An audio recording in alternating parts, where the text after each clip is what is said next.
Maithili express की शानदार प्रस्तुति। आबे 2000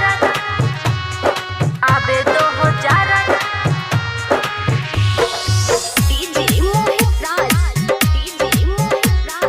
आबे 2000 के समैया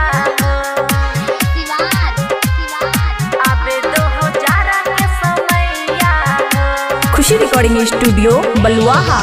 बोल ना दे भसाली कहिया है आबे 2000 के समैया हो आबे 2000 के समैया हो। बोल ना दे भसाली कहिया है आबे 2000 के समैया हो। हे साली तोहरा पीछा पागल छिया देख ले त साली हमर भैया है।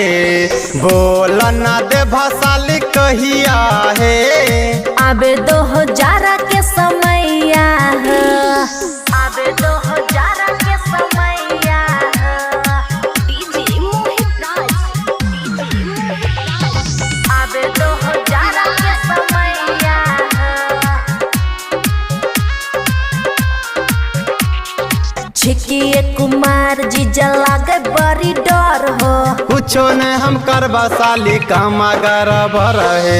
छिकिए कुमार जी लागे बड़ी डर हो कुछो ने हम करबा साली काम गरब रहे। तोहरे से लागल सा नहीं है तोहरे से लागल सा नहीं है। आबे 2000 के समैया हो बोल ना दे भसाली कहिया है आबे 2000 के समैया हो आबे 2000 के समैया हो। डीजे मोहित राज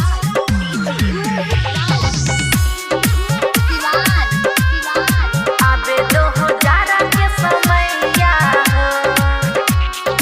करे छो बहाना किया हमारा से साली रखने सवार तोर छिया घर वाली करे छो बहाना किया हमारा से साली रखने सवार तोर छिया घर वाली। कहे छोरा रंधीरावा है कहे छोरा रंधीरावा है।